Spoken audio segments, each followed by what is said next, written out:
EAGLES, Eagles.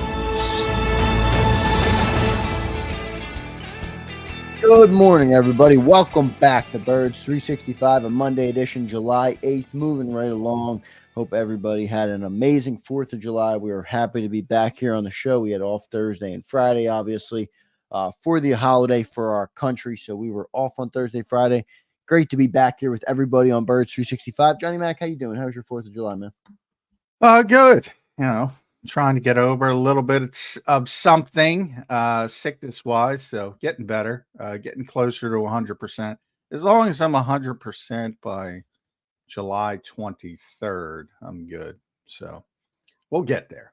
You'll get there, Johnny Mac. You sound good. I hope you had a good 4th with the family. And I hope you had a chance to grill out even a little bit with the cold or whatever you're dealing with. So I hope it all went well for you. Hope everybody in the chat had a great 4th as well. I see everybody in here to start. James Carver, good morning, my friend. Eduardo, Dan, Cody K, Auto Fanatic. Good morning, everybody. I hope everybody had an amazing holiday. And as Eduardo says here, hope everybody still has all of their body parts intact after the fireworks or whatever, whoever set off any fireworks. So good stuff there. Johnny Mac, I got 4 dates. Ready? Training camp report, July 23rd. We are 15 days away. Eagles open practice to the public, August 1st. We are 24 days away. NFL opener, September 5th, 59 days away. And the Eagles opener, September 6th versus the Green Bay Packers in Sao Paulo, Brazil. We are 60 days away. Johnny Mac, we are officially 2 months and under from real football being played. Not just practice, not just preseason. We are 60 days out from real football being played. It is moving right along, my friend. Yeah, 2 months. I wish we could fast forward, honestly, to get to that opener. But we got to get through some grind. You got to get through some preparation, and at least that picks things up from a standpoint of obviously there's always tremendous interest day-to-day practice and things like that. But there's also a lot of misunderstanding of what practice is and what practice is designed to accomplish, as we'll go through throughout the process. And we typically try to go through every year, but it's part of it, and we'll get there. The Eagles look like they're going to be contender on the NFC side of the bracket. So that's all you can ask for, is a legitimate chance. And then what you do with it is sort of defines who you are as a team in that particular year. But Eagles are relevant. And I always say that's the goal. That's what Andy Reid used to preach when he got here. Consistent relevancy. And then maybe the stars align in a particular season and you make a run. But when you're consistently good, consistently relevant, and this is why we're talking about, I saw another thing over the weekend, talking about Nick Sirianni. We're going to talk about that a lot. He looks like a lame duck to those on the outside. I think he is a lame duck. And it's kind of amazing to me when I take the step back. Nick's talked a lot about the 30,000-foot view, making the change. If you take the step back and say, boy, if this team makes the playoffs again, even if they're one and done, you're going to fire this guy? And the answer is probably yes. And that's wacky in this league, which is defined basically by parity and everybody being the same. And the consistency of this organization and this team to make the playoffs each and every year, 4 consecutive seasons. It's crazy, but that's where we are. If that happens, Johnny Mac, I will predict that Nick Sirianni is hired as fast as Andy Reid was hired when he was fired, which was about the next day he was on a flight to Kansas City. So I believe Nick Sirianni would get a job very quick. But you are right; it does show what the expectations are of this team. I also think, on the contrary, though, John, on the other side of it, if they are able to achieve the success that Jeffrey Lurie is looking for this year, I think Nick could position himself to be here for a while. It's kind of a double-edged sword where, if you don't reach expectations, you're out the door. But if you exceed them or reach them, you could find your rhythm as that CEO coach where you gave up the offense, gave up the defense, and you're comfortable where you are now, which could lead to more long-term success for him. Yeah, I definitely. I thought that was what Nick was doing, sort of identifying um, his sort of lot in life currently Right. and making the proactive decision to spin it in a certain direction so he could regain solid footing. I've written about this, I talked about it. And if he does that, he can move forward and be in a position of solid strength again. He was already a CEO coach. He just was a CEO coach with more power um, before what happened. In other words, if he wanted to step in and say, "Look," and he didn't, but if he wanted to step in and say, "This isn't working with Brian Johnson. I'm going to take over play calling. I'm going to shift things." He could have. I don't know if that's the case this year with Kellen Moore. Um, in fact, it's not the case with Kellen Moore. So from that standpoint, he's lost a little bit of his power, but he's always been a CEO coach since year one when he handed the baton off to Shane Steichen. So that part I think is a little bit overrated. I think if you get hyper focused on what he gave up, that's the part that's important. And it's very important because look, I think for all the talk about Jalen Hurts in the offseason, I think what he highlighted by his lack of comments, I won't even say comments, lack of comments about Nick Sirianni was a frustration about the offense and not about this particular offense necessarily, but a frustration about the constant churn in his career, which really dates back to college, which has nothing to do, obviously, with the Eagles, but it certainly has an impact on Jalen's psyche, so to speak, and what he looks for and what he wants is a little bit of continuity, and he hasn't been able to get it to a large degree. And the one season he did get it was coincidentally his best season. Yeah, and there's merit to what Jalen's talking about. My concern with it is if you're going to be good and you're going to have a CEO head coach, there's a good chance you're not going to have continuity, more than 2 years at a time. We'll see how it all plays out. John, before we dive deeper into the Eagles, you brought up some good stuff there. I have some good topics. We have Jeff Kerr coming up at 8:20.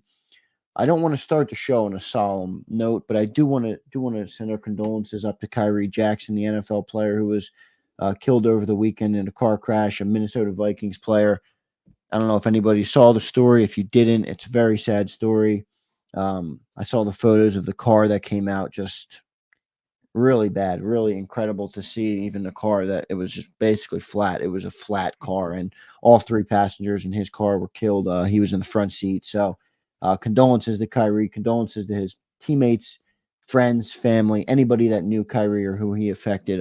Condolences to them. Definitely in our thoughts and our prayers this morning. Yeah, and that's one of those things where it's very competitive environment in the NFL, but it's also a fraternity, and the Eagles were one of the first teams to offer condolences. Not that that's I often think about that and say, football comes second. You're obviously talking about his family, his friends, and all that kind of thing. When something like that happens to a 24-year-old kid who, is a fourth round pick, but had a pretty significant upside. If you look into his history, he was at your school, Zander, Alabama. He transferred to Oregon. So some of that churn in his college career hurt him, but he went to a team that needed cornerback help. He had a great opportunity. And now it's gone. Somebody in the prime of their life. And we don't know all the details, but the car that he was in certainly didn't cause the crash.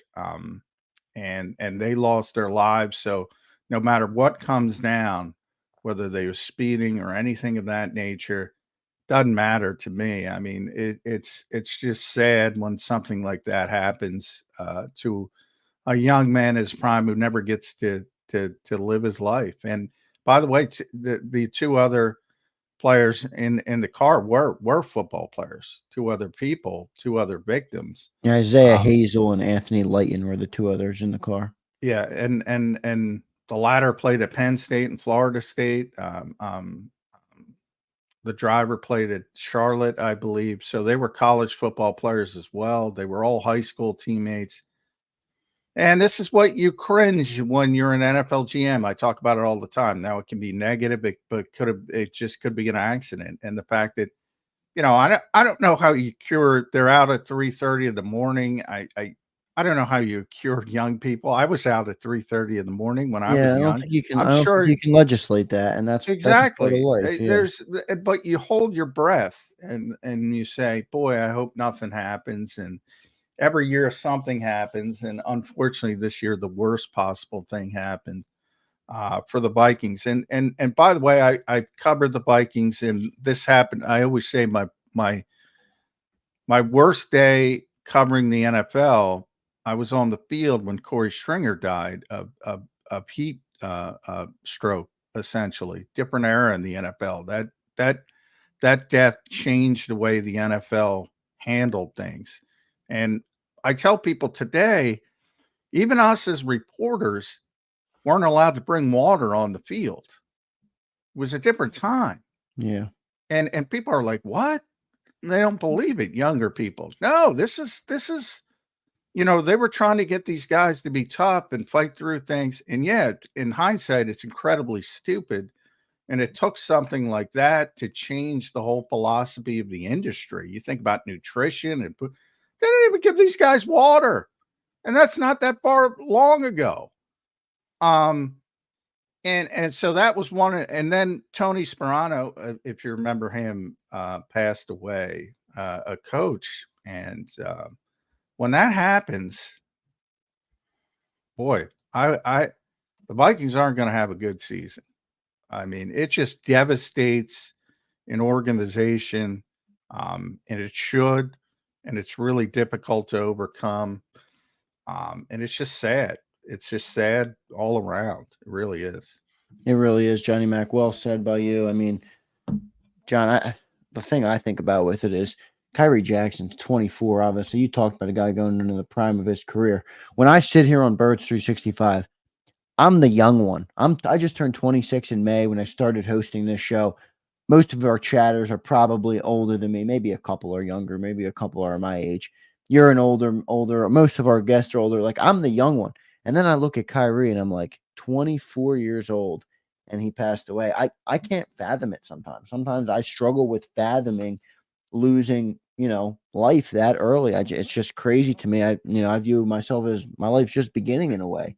And it's crazy to think about. It's very sad, as you mentioned. I thought you laid that out beautifully. So definitely our thoughts and prayers are with Khyree. Certainly. The Maryland State Police believes alcohol was involved. Yeah, it's not under with the investigation. victims, with the person who caused the crash. So, I mean, it's just sad. There's no other word. It's just incredibly, incredibly sad.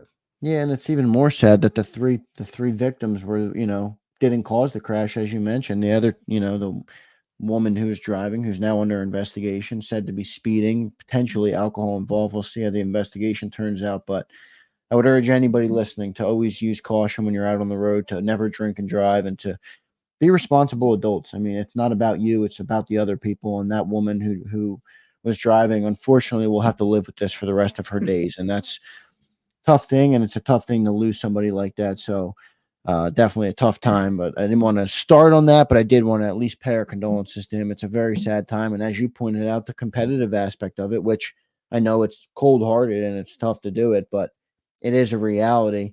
Eagles are playing the Vikings this year. It's going to be a tough thing for that team to overcome.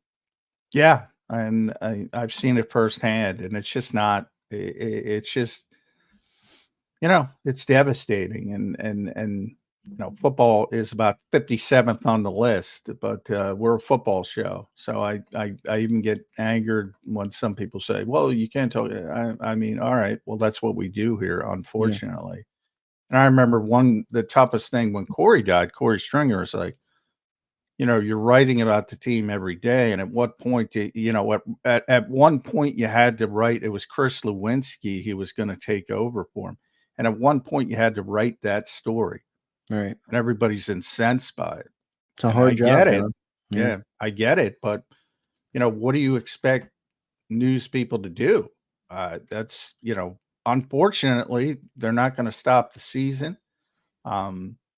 Life goes on for the rest of us, and that's the sad part. It's not going on for a guy with tremendous upside in his career as a person, as a player. Everybody spoke highly of him, and it's no longer there. But they're going to play the games, unfortunately, because you don't want to talk about it, but that's what's going to happen. And somebody who's covering that team now is going to have to write the story of how do you replace a player that they had penciled in as a possible contributor at the bare minimum. It's a story that's going to be written at some point. I'm sure they'll get the hate mail as well. Yeah, well, I hope they don't, because I hope people at least understand the other side of it. But definitely a very sad story. Condolences to Khyree, the 2 other victims in the car. We named their names a little bit earlier. And all his family, friends, teammates, and everybody involved. Johnny Mac, let's get to our first commercial break. We'll have Jeff Kerr coming up next. We'll dive back into our Eagles talk. I got some good topics for you, John. A couple interesting things I saw.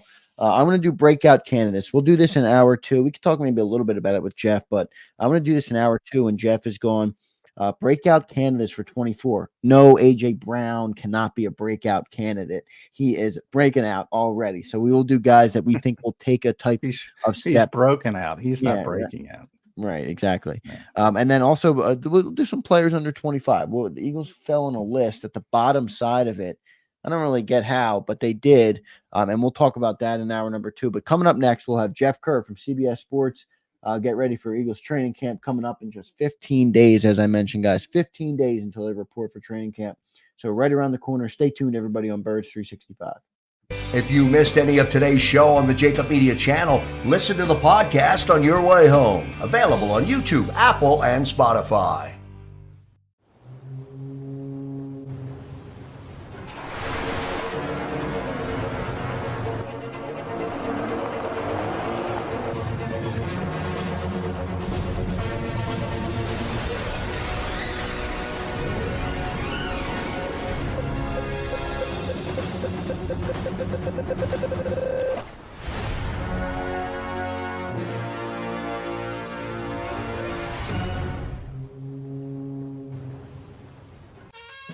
Is the best vacation one that you find, or one you get lost in? One that takes you to new heights, or reminds you to go with the flow, to get your feet wet and your wheels spinning? One that lets you find your own rhythm, or get carried away? Find the best of yourself. Get lost in the woods. Plan your stay in the Wildwoods today. Win and save this baseball season from Colony Pools and Power Washing, a local company serving Delaware, Delco, and Chester County since 1970. Are you tired of looking at your green house? Is your roof, siding, deck stained green from algae and mold? Let the experts pressure wash your home and take the pressure off of you. Win with Colony Pools and Power Washing. Call them now at 302-762-2250. That's 302-762-2250. Go passionately. Go fearlessly. Go confidently. Go Birds! Go confidently towards your goals with First Trust, Philly's hometown bank for nearly 90 years, and the official bank of the Philadelphia Eagles. We're focused on getting you over the goal line. So go with conviction. Go with trust. Go Birds! And go forward with us by your side. First Trust Bank, the official bank of Philadelphia dreams. Oh, and go Birds.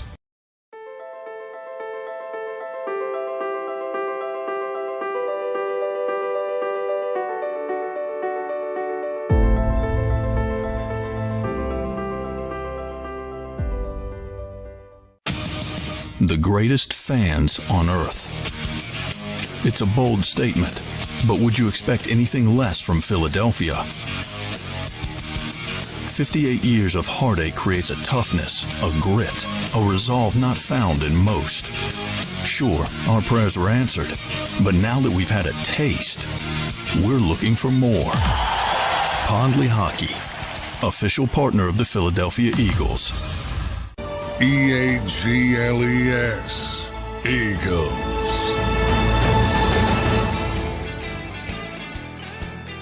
Welcome back in, everybody, to a Monday edition of Birds 365, July 8th on the other side of July 4th. Hope everybody had a great holiday. Joined now by Jeff Kerr from CBS Sports. Jeff Kerr, how you doing, man? How was your 4th of July, brother? Worked a lot. I'll just say that. Yeah, it never stops for us, Jeff. Plus, you're doing baseball, and obviously, big time of year for baseball, the Phillies, and big series they had. But I did you get any time to watch Hard Knocks at all? Oh my God, yeah. So Tuesday night, I didn't get to see it when it premiered. I watched it Wednesday morning, and we're in the content creation game. Oh, there were at least 5 or 6 articles coming out for me on that whole thing. Yeah, I'm kind of in like, where are you in the aspect, like, from Joe Shane, and obviously locally it became a big thing with the Eagles because of Saquon Barkley, and particularly the personnel meeting. Boy, nobody's going to ever want to do the show again, Jeff, this off-season show. I mean, I've argued they should have canceled Hard Knocks years ago because nobody wants to do the regular Hard Knocks because, competitive advantage, which I kind of snicker out. That kind of stuff is goopy. But now you have cameras in personnel meetings, and you're having honest and frank discussions, and you're getting vilified for it in many circles, not all, but many circles who don't understand. Like, from an Eagles perspective, can you imagine if there were cameras on Howie Roseman and company while they were discussing Hassan Reddick in the offseason, how that would have went over?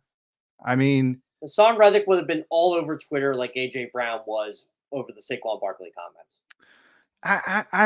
Do people not understand? And I don't even blame fans. I'm talking about media people, Jeff. Do they not understand that there are frank discussions of all players in the NFL?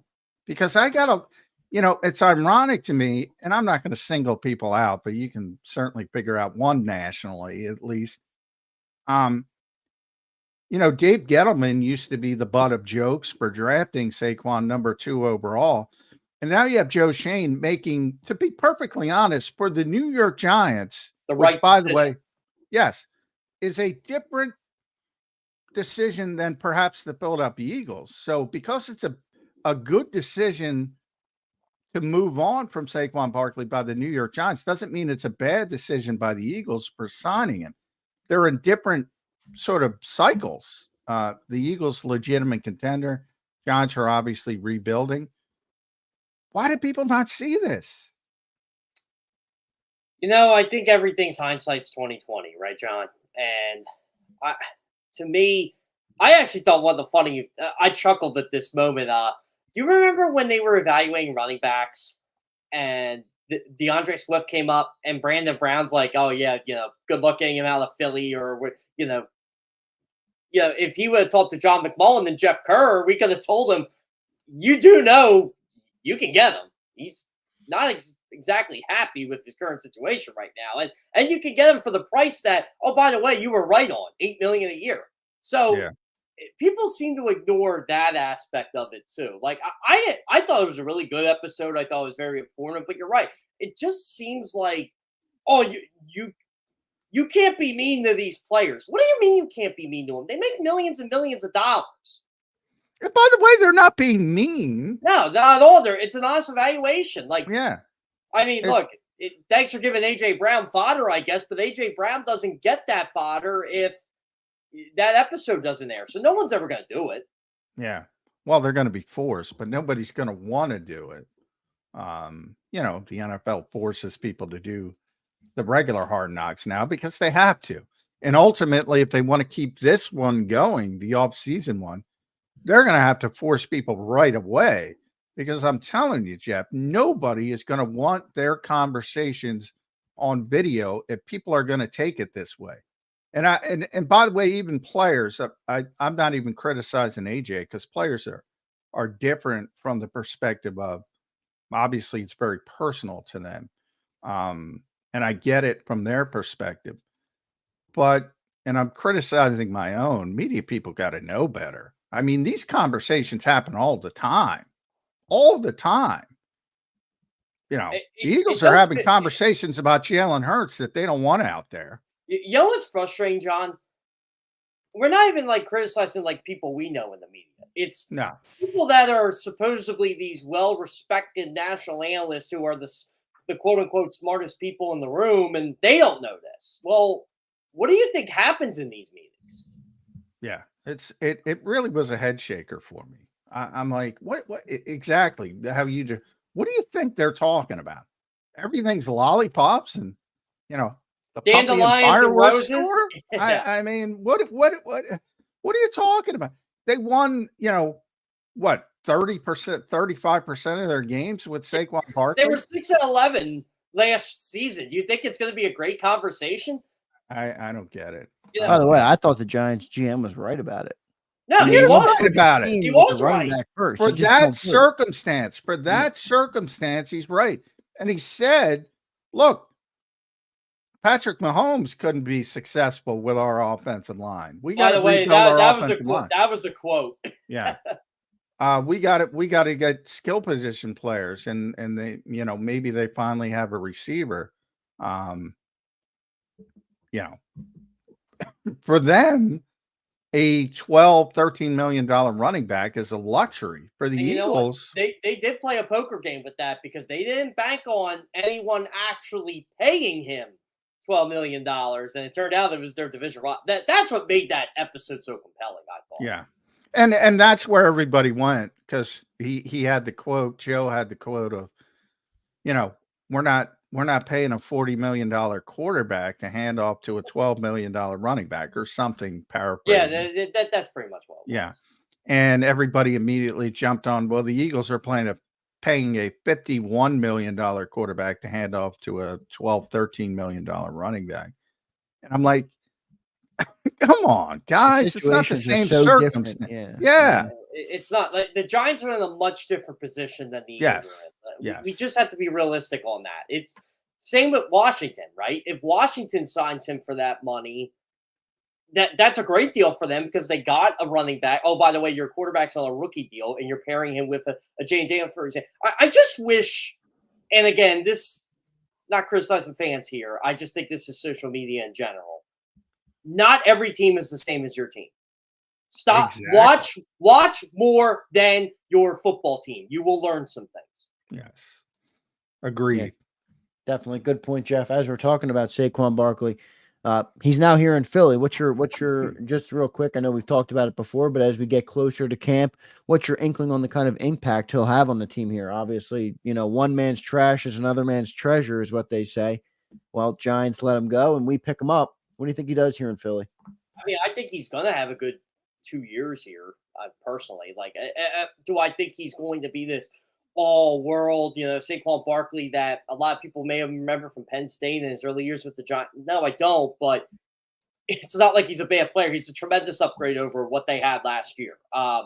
You know, you don't need a backup running back. But by the way, the Giants got that right, too, with DeAndre Swift. Like, oh, look, he's perfect in running back by committee. Well, the Eagles, they thought it was going to be Swift and Penny.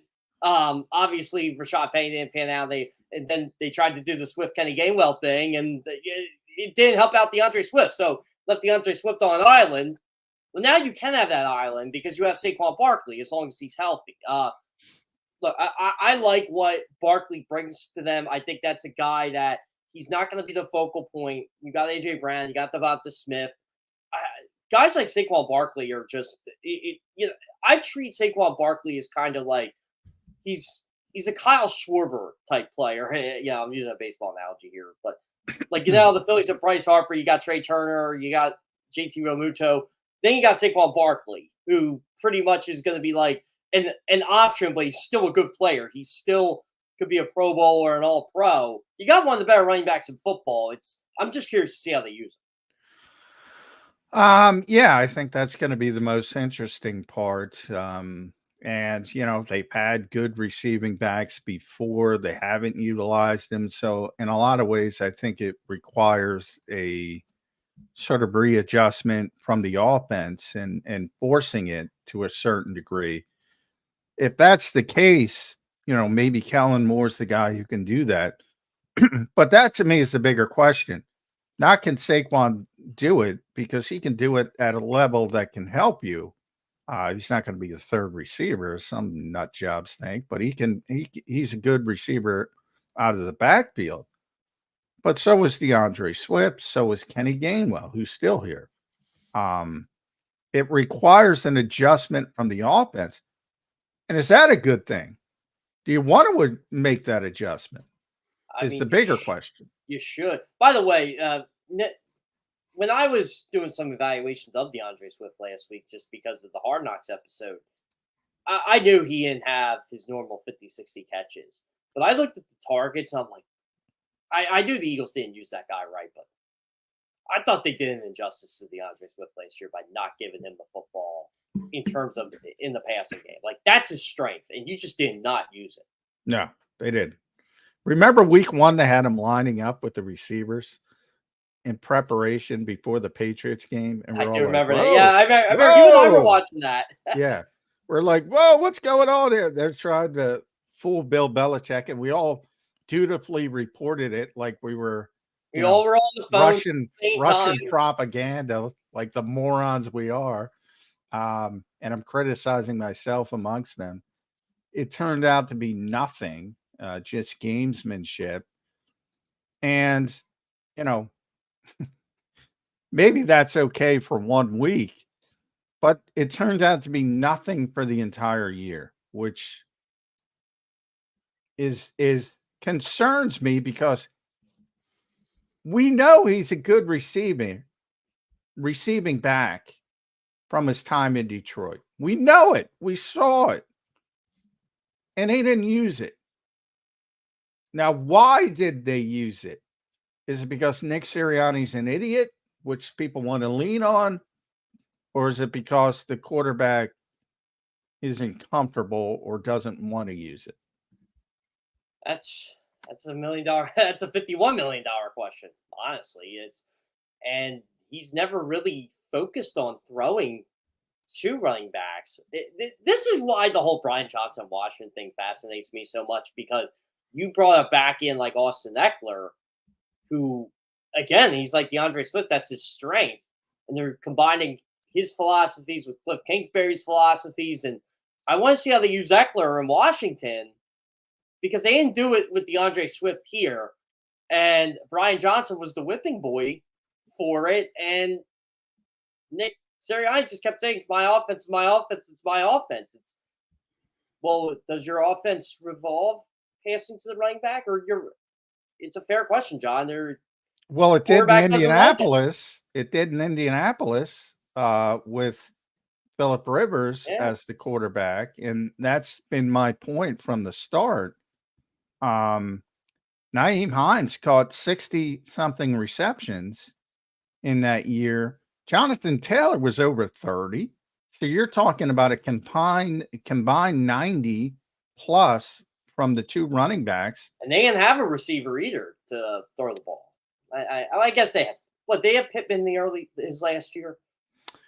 Well, the larger point, I'm not sure, but the larger point is you had a quarterback comfortable doing it, wanted to do it, and they built the offense around the quarterback, which I think, by the way, is what you do, what you should do. That's what successful teams do. Yes.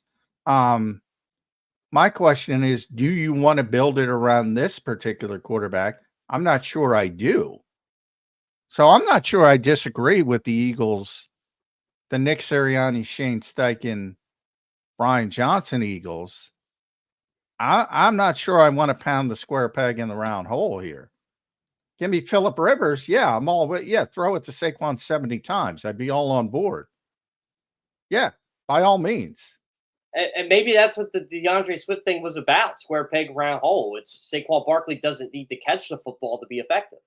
What's the happy median, though? Like, because I agree with in a way, I see both sides of it. I'm with John, where I'm like, I don't want Jalen Hurts to become Brock Purdy, but how little is too little, and then how much is too much?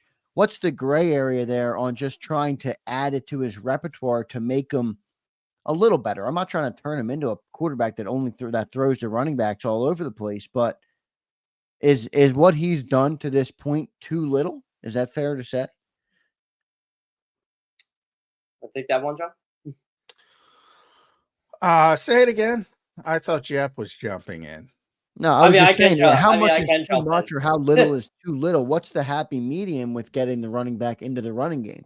I mean, I don't want to turn him into Brock From Purdy, my perspective, a little bit more than last season, but not a ton. Like I said, the most notable way I would have gotten DeAndre Swift involved was putting him out there for some of those stupid bubble screens. I say it all the time. Because a bubble screen demands good blocking, but even if you're blocking correctly, you need the receiver, whoever that is, to make that first guy miss, right? And go. And that clearly did not happen last year. Yeah, wouldn't a running back be better suited for that if he can catch the football than a typical receiver? I think so. Is it bad? Is it bad that I thought their most effective bubble screen was Britton Covey's only catch? No. I that's another conversation. We'll get into the wide receiver 3 conversation after this, but with the case of that type of thing, what I don't want is, utilizing the running back as a crutch with this particular quarterback. So it is a fine line, Zander. And it's got to improve a little bit, but I don't think it's got to change. I don't think the offense should change. I've heard too much about the offense changing. Like I want to take advantage of the quarterback. And to me, if you're just dumping it off, again, I use the Brock Purdy as sort of an homage to my ex-partner, Jody, because he loves Brock Purdy. I don't want to turn him into Brock Purdy. Brock Purdy's the guy, all right, get the football out of his hands. Let him be a point guard. You don't have a point guard. You have a scorer if you're the Eagles. So why would you – it's like Mo Cheeks versus – AI. AI. Somebody's just going to, score and find ways to make plays versus the guy who's the traditional quarterback. Yeah, I don't want to turn him into a traditional quarterback. I like that analogy, John. It's like, we'll bring up the NBA again. Teams didn't want DeMar DeRozan right away because he was just a scorer. And they're like, well, we need this. We need a point guard. We need this. We need that. Well, it took the right fit. The Sacramento Kings, you're not paying DeMar DeRozan to pass the ball. No, he's a 20-point per game shooter. He's a high-volume shooter. He can drive the lane. That's what you get. It's like Jalen Hurts. You want Jalen Hurts scoring touchdowns. You want him throwing deep balls. Yeah. So that's where I agree with you. I wanted to pass the ball to Saquon Barkley too, but I also wanted to pass the ball to DeAndre Swift last year. And by week 5, I was like, well, okay, this ain't gonna happen. It's an interesting comment here I want to bring up from Shonuff, because I agree with you guys in that you don't want to turn him to Purdy. He says we need Hurts to be at least 30% Purdy. We have too many weapons on offense not to.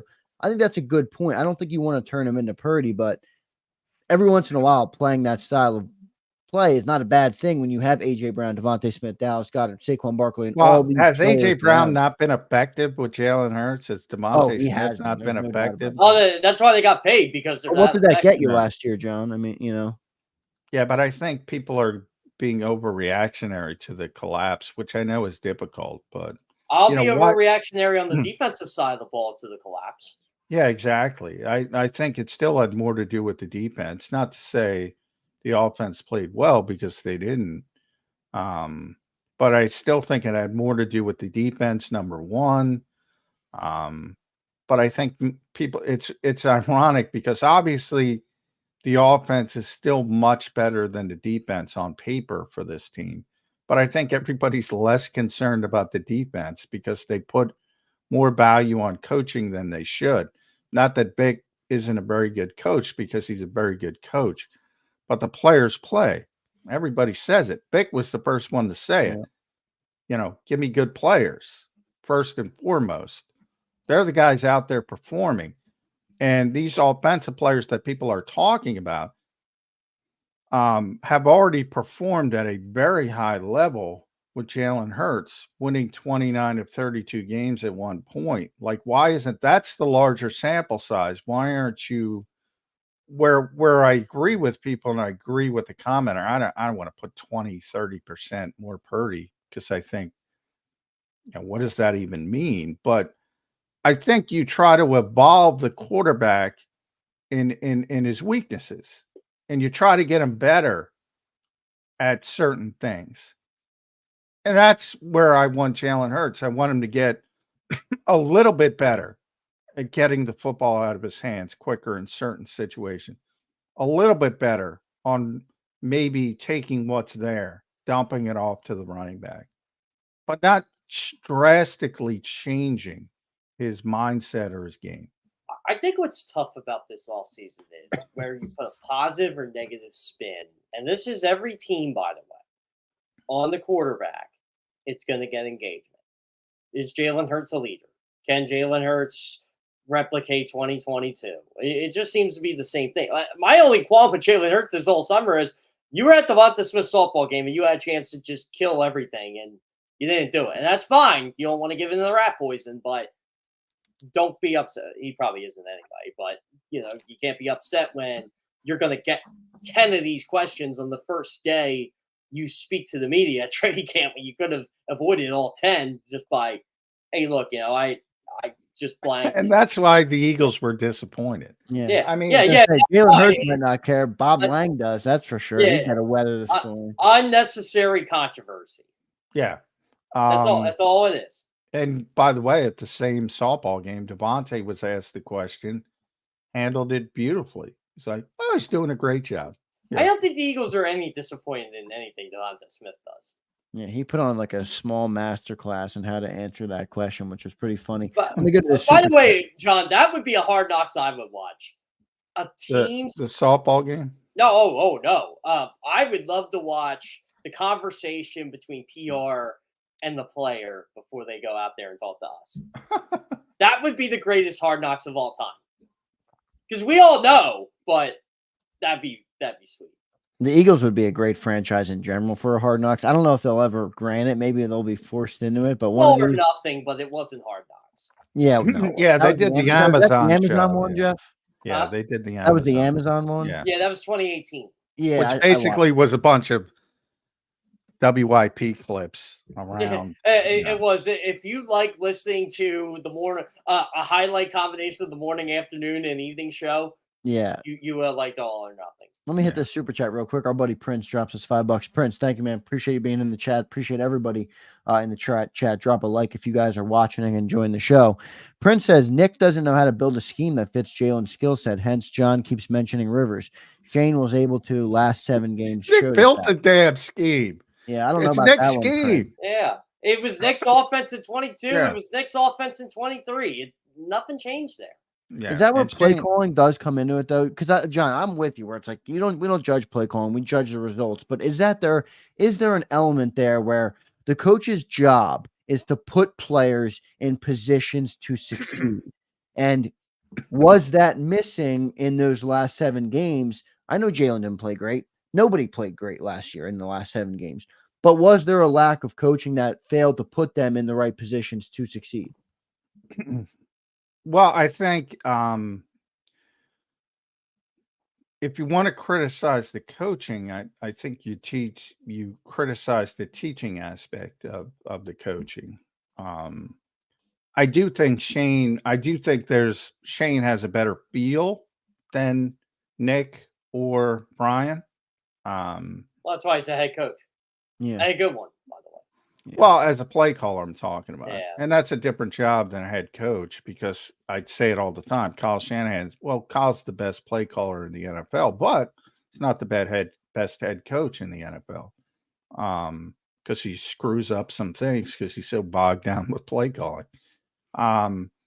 But yeah, there's a feel to it. You'll see it this year with Vic Fangio. Vic's got a good feel for pulling out the right thing at the right time, because he's going to be running the same scheme as Sean Desai, and it's going to look better. So I'm not dismissing it, and Shane was very good at it, and I have a lot of respect for Shane. He had a great feel for the callback, I like to call it. So he would set people up.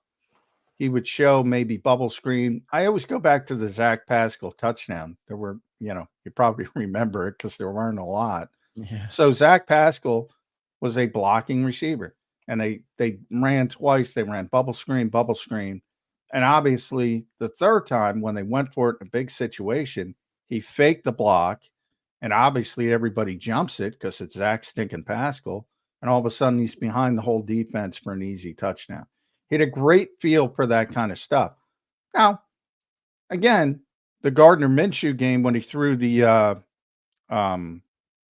pick six to Marcus Lattimore, he tried to call back on that particular play, on that particular pick six, and Marcus was like, it's one of the best cornerbacks in football.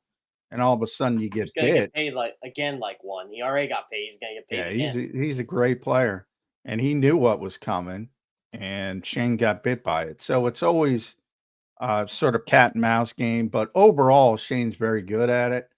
And I'm not trying to dismiss that, but Shane would be the first one to tell you that was Nick's offense. So he built the scheme, and Shane was the play caller. So to assume that he can't build a scheme, and that was, by the way, the strength of Nick Sirianni coming in was being able, remember what happened at quarterback in Indianapolis. Andrew Luck was the superstar, got hurt, retired early. They had to shift gears to Jacoby Brissett. They had to shift gears to Phillip Rivers, and then Phillip retired. Different offense built around different quarterback. By the way, John, years. Was I on with you? Well, no, I was on with you last week, but when did that whole stupid thing blow up about, the Eagles wanted Andrew Luck? Of course they wanted Andrew Luck. Everybody wanted Andrew Luck. Oh, they were going to trade up to number one. I'm like, why is this a story? I can tell you so many stories I've heard from people from the 1999 draft, who they wanted, who they didn't want. Should I write that for CBSSports.com? Would it be engaging for people? Probably. Why? Like, we all know what happened. Like certain someone is a fit for the Eagles. If I read another one of those stinking stories from my own outlet, I'm going to shoot myself in the head. But that's just part of what it is, unfortunately, from modern journalism. You and Ed Krause can write them, right? No. You look at the byline. It ain't me. I know. There's multiple people that write there now. I know. Yeah, it ain't us. And it drives me insane. But that's a little inside baseball. And I'll probably get in trouble for it. But who cares? It was interesting though. Justin Pugh, the offensive lineman, the longtime Giants, came out of, I don't know, retirement, but signed with the Giants last year. It was interesting because he was talking about Hard Knocks and Saquon and all the stuff on social media, and he revealed something. The Eagles were trying to sign Justin Pugh last year, which I remember a little bit. Justin Pugh had a good year last year for them, by the way.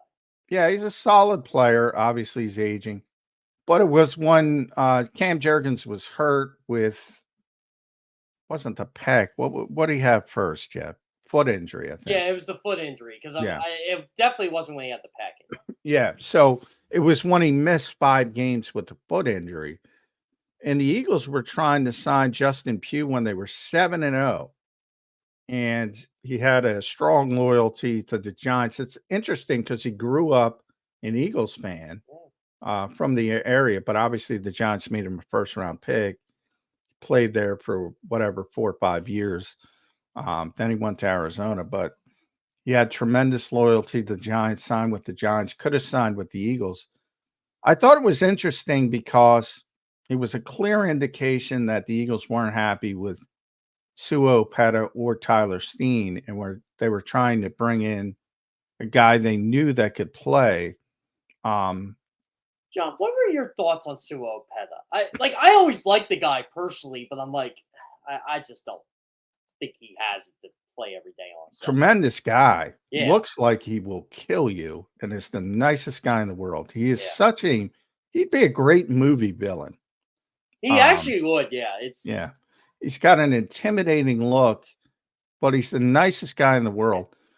We had a funny little conversation last year. So last year, it was around like week 15 weeks. It was probably the happiest I've ever seen that locker room during the collapse. But I was talking to I forget how the conversation started, but Fred Johnson calls me over and say, "Hey, are you looking up like what we were in high school?" I said, "Yeah, it was Thomas Booker. We were looking up what he was in high school. He was a 4-star recruit when he was getting recruited to college." And Fred Johnson goes, "Wait, are you like looking at like you have like the database for?" I'm like, "Yeah, I work for CBS. I got a database for all you guys because we're merging 24/7." And all the players start coming over, and Suo Opeta goes to me, "Oh, like he's like, I'm probably not under Suo Opeta." I'm like, "Yeah, I know what your real name is." He just started laughing. Like it was kind of cool though. Like he was a no-star recruit. There were a couple of those guys that were no-star recruits. I totally forgot about that. I'm like, it's actually amazing how these guys get to the NFL. Yeah. Think about the whole thing. But I remember like Brandon Graham like looks over, he goes, I don't need you to tell me what I was. I'm like, "Yeah, I know you're a 5-star recruit."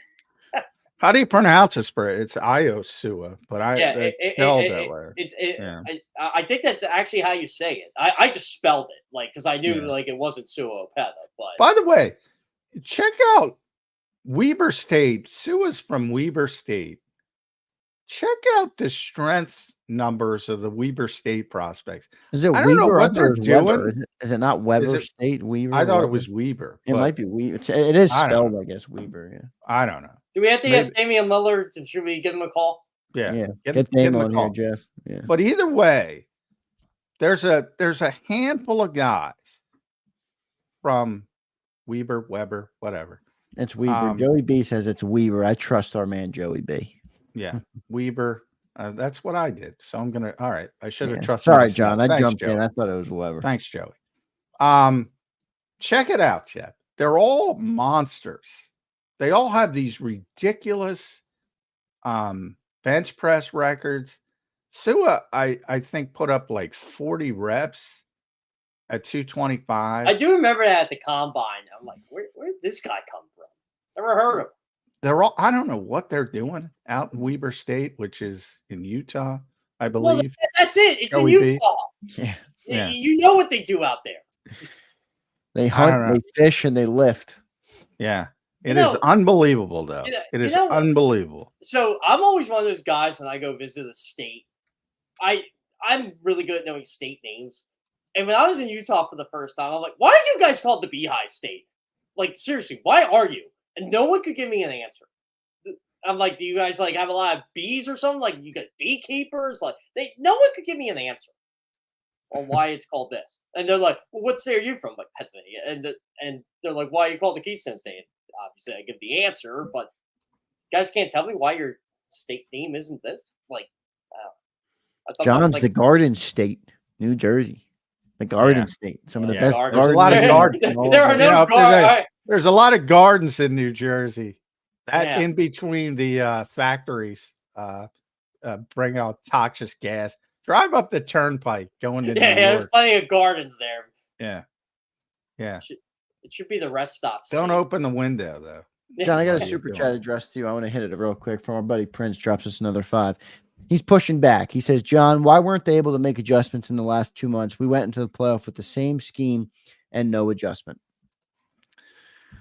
Well, they didn't go in with the same scheme because they didn't have A.J. Brown, number one. But number, I mean, that's obvious. As far as adjustments, again, if you want to blame the coaching staff for teaching, one of my pet peeves is the assumption that, the Eagles have no hot routes. The NFL Eagles don't have any hot routes. You remember when that was the thing? Where's the hot route in this offense? Well, it's interesting. It's still a Seth thing. Joyner all over Twitter again this weekend. And Seth, I love Seth, but I mean, and I'll say the same thing, and I've said the same thing to Seth. I say, come on, dude. I mean, what is a hot route? A hot route is an adjustment at the line of scrimmage by the quarterback and the receiver being on the same page. You saw it a number of times where the Eagles weren't on the same page. Now, who do you want to blame for that? Obviously, fans don't want to blame the players, which, all right, whatever. Don't blame the players. Then blame the teaching of the coaches, because they need to make sure that Jalen Hurts has the tools to not only identify the blitz, but understand where the football needs to go on a certain blitz. And he's got to alert the receivers of what's going on, and they both got to be on the same page. He felt more comfortable just playing the numbers game and throwing it outside with the bubble screen ad nauseum. So if you want to blame the coaching staff, that's fine. And you don't want to blame the quarterback, I get it. But at least blame the right part of it, and that's blame their teaching. Blame them not preparing Jalen Hurts to better handle the blitz. Not, oh, they have no hot routes. They didn't have an answer. You can go on Friday nights. I live in South Jersey, so you can go to a Sterling High School game or a Haddonfield High School game or a Paula 6 High School game, whatever. Ocean City. Anywhere, and you're going to see hot routes, because it is a simple thing to assume that an NFL coach who's been around for, 2 decades now. I mean, Nick's 43, started coaching when he was 23 at Mount Union, but played football his whole life. Played football. Oh, and he doesn't know a hot route, but you know a hot route. But had Phillip Rivers and thrown him ad nauseum with hot routes. Andrew Luck, every other quarterback he's had ad nauseum. He's his own college and high school quarterbacks through hot routes. It's the dumbest criticism, all due respect, Seth. It is the dumbest criticism in the history of mankind. And if you don't want to blame the players, look in the mirror. Is the quarterback and the receiver's fault for not identifying, not being comfortable. But they all want the quarterback. That's the problem. They don't. And again, if you want to blame the coaching staff, blame them the proper way for not getting the quarterback prepared to be comfortable doing that type of thing. That's what I would say. But they ran the same stupid bubble screens with Shane Steichen when they were going to the Super Bowl, and you were fine with it. It was the same stupid bubble screen. Same offense last year. It was the same offense. And I get, and by the way, legitimate person, you do need to evolve, because there's going to be adjustments to what you're doing well. People are trying to take away what you're doing well, and you have to adjust to that. That part of it is legitimate. But when Shane was here and they had such success, they were doing the same damn thing, and we were all happy with it. You know, one of the reasons why the Eagles were so good when Andy Reid was here was because teams took away, we're going to get rid of the quick slant. We're going to get rid of that Bill Walsh West Coast system Andy Reid started with. Okay, we're going to do screens. Okay, well, we'll take that away. Well, now I'm going to do an outpost. Well, that worked for a while. Oh, and by the way, you taught the quarterback how to do that. For everybody that complains about Donovan, Donovan was throwing passes in 2004. He definitely could not throw in 2000, period. Jeff Kerr, I want to end it on Nick Sirianni for you. We just got dived into him a little bit with the questions from Prince. Prince, thank you, man, for the super chats. We appreciate that. I'm going to read you a short excerpt here from Ruben Frank, who does his Rubes observations on NBC Sports Philadelphia. One of the best things to read during the week, by the way. Yeah, he's great. You just need good content. Yeah, so good stuff from Ruben. But I'm going to read you 1A here, just the first couple sentences here. What does Nick Sirianni have to do to keep his job beyond 2024? I think it's pretty clear if the Eagles don't win a playoff game this year, he's gone, and he should be.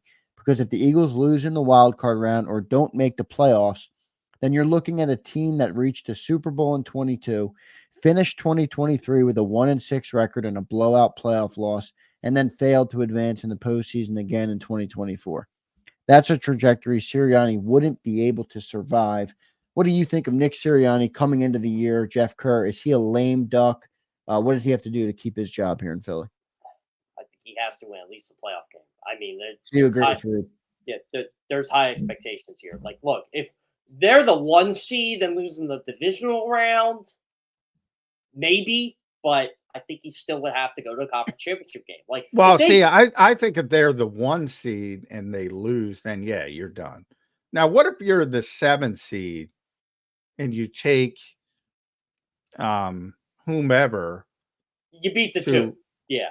Yeah, no, I'm not even saying you win, but you take them to the limit and you lose in the 4th quarter. Maybe they come back, whoever the 2 seed is. Maybe they to me, I think that's disappointing because I think they're one of the top 3-4 teams in the conference right now.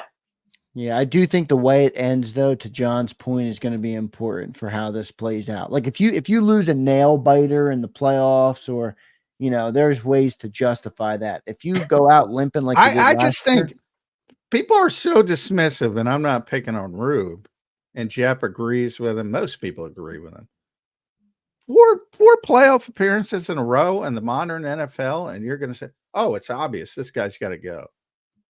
I don't know. I hesitate with that. I mean, I felt the same with Doug. Like, I was like, okay, Doug had an impressive 2019. He got that ragtag team to the postseason, and they probably had Davian Clowney hit away from beating Seattle. But yeah, but Doug had the shitty 2020. If Nick, wins 5 games, yeah, I'm like, oh yeah, he's gone. Maybe that's just how expectations are here now. It's well, definitely. I mean, they have the talent. Play into it. Yeah, I mean, the expectations play into it. You know what my barometer is going to be this year? And it sucks because they don't play them. But how are you going to do against the 49ers? They do play the Cowboys twice. How are you going to do playing the Cowboys? You know what would get me over the edge with Nick? Will you beat the stinking Cowboys in Dallas for once? Why can't this franchise ever do that? They used to do it all the time. Tough place to play unless you're Green Bay in the playoffs. It's a tough place to play for multiple reasons. Green Bay shattered that last year. They were undefeated in Dallas last year until the playoff game, and they were just. Oh yeah, that's because there's certain things change in the postseason. Let's just put it that way. Well, yeah, but they were not only beating people at home, they were killing people. You know, my issue with them is Dallas, honestly, they're the biggest paper tigers in the world. They will beat up on the littlest of the. They are the 17-year-old that plays against the 8-10-year-old and just says like, "I'm the best player in the world," and then they play 17-year-olds. I think you're showing your Cowboys hatred. Like what? I hate every team. You should know that. I hate every team. What is what is it? To your analogy, what says beating up on the 17? Who are these are NFL teams. I mean, I say it all the time. To me, the Carolina Panthers were all right. Yeah, they were the worst. All right, let's take a look. 40-0. Again, I can say that wasn't an NFL team last year. Well, that was on the road. I just want to look at home games. 30-10 against the Jets, one of the best defenses. Remember, the Jets. They played the Jets on a short week and they just lost their quarterback. But still, that's a good defense. Patriots 38-3. They suck too. Well, I know, but these I'm talking about the scores. Rams 43-20, Giants 49-17. These are home games. Washington 45-10. Seattle stuck with them, but they scored 41. They always beat Seattle, by the way. That always seems to be a team Dallas. Except for the Tony Romo botch snap, which, by the way, that they should have won that game. The Eagles 33-13. The one team that stuck with them is Detroit. Very good team. And we all know what happened in that. And they should have won that game. Washington 30. They were just beating the break. They were killing people at AT&T Stadium, except the Lions. Lions are legit, man. Yeah, they were good. Yeah. By the way, John, would this shock you at all if the Lions went to the Super Bowl this year? Nope. I wouldn't either. Nope. Definitely wouldn't shock me. There's like a couple teams where if you told me they would go to the Super Bowl now, like in fact, it's early, but that's my early pick for the Super Bowl. In Detroit the NFC. And who else? San Francisco 1-2, Eagles right behind that, I would say. But I almost want to go like Detroit, Baltimore right now, but it's so. You're talking about AFC. Detroit. Boy, it's hard to pick against Kansas City. I never pick against the Chiefs, even when the last year I did, and it blew up in my face. Even when they look pedestrian. Even when they look pedestrian, Jeff, they just figure out a way to win when it matters. And they have to go head coach and potentially go quarterback. If I'm picking against Kansas City, it's because I'm tired of Kansas City. That's what I would say. What's that? The NFL's not tired of them. They got Taylor Swift over there now. I'm tired of Taylor Swift. The NFL is not, folks. They are loving the fan base, the girls, the women coming in, everybody supporting. It is a big money move for them to promote the Chiefs from a business perspective. I understand what the NFL she's great for the league. I love how she's in. It's just as someone who grew up around this. Swifties are a different animal, man. They really are. And look, they already put out the story. Taylor Swift's planning to attend as many Chiefs games as she can. Wait, she should. I know, but my point is they're setting the stage early for another year of a lot of coverage. I don't like when people get mad. Do they have to show her all the time? Yeah, they do. Just like they show Jason Kelsey all the time because she's Taylor freaking Swift. Here's one more question on a super chat. I want to get both of your guys' answer to it. Our buddy James Carver is a great contributor to the show. Thank you, James, for the $5. We appreciate it, brother. He says, why does no one consider Eagles keeping Nick and just paying Kellen a higher salary to keep them if we succeed this year? Well, James, before I let John and Jeff answer, they did try that. At least it was reported they tried that with Jonathan Gannon. They tried to pay him the big salary, and he didn't want to do it. Most guys just want to be head coaches. John, I'll go to you, and then Jeff. Yeah, ambition. They want to be head coaches. I mean, that's the assumption that they're gonna, turn down a head coaching job. Occasionally, you saw Detroit, but what he wanted $15 million. He's just insane. So I'm not going to say never, but most it's about ambition. It's about becoming a head coach. And if you get an opportunity to be a head coach, 95%, you're probably going to take it. Not everybody's Ben Johnson and just turns them down down for whatever. Well, I wonder if that was Ben playing the game a little bit where his situation. He got caught. He asked for too much money, and they're like, dude. Yeah, but do you think it was like I'd rather keep building this in Detroit than take $7 million and go and be the coach? He overshot. He shot his shot and overshot. John, I have a question for you. Back, and then I have a question for you here. So, it's list season, right? We're doing the coach rankings this week. I have nothing to do with them, but I happen to see Jim Harbaugh's fourth. No. He's a very good coach. Hey, he's a very good coach, but he's not fourth. Well, he hasn't been in the NFL, but first off, Jim Harbaugh bailed on that organization the second he knew it was getting banned, which is fine to do, but that's what he does. Hey, that's what Chip did. Oh, Chip does it too. But remember, Jim was a very good NFL coach before he went back to Michigan, back to college. He's a good quarterback too. He had been at Stanford, so he was a very good coach in San Francisco. But he's like one of those shelf life guys. People are going to stop listening to him because he's an asshole. By the way, I have a very good advisement that he's an asshole from people who worked in San Francisco. What a shock. He's an asshole. But he won. I'm looking it up real quick. So obviously he went to the Super Bowl. It was that great Super Bowl in New Orleans where the power went out. I was there. Baltimore looked like they were going to boat race him. Then the power went out. They came back, almost came back. Came up just short. So he was 13-3. Lost to the Giants in the championship game, NFC championship game. 11-4-1, went to the Super Bowl. lost to the Ravens. Then we had the Crabtree game.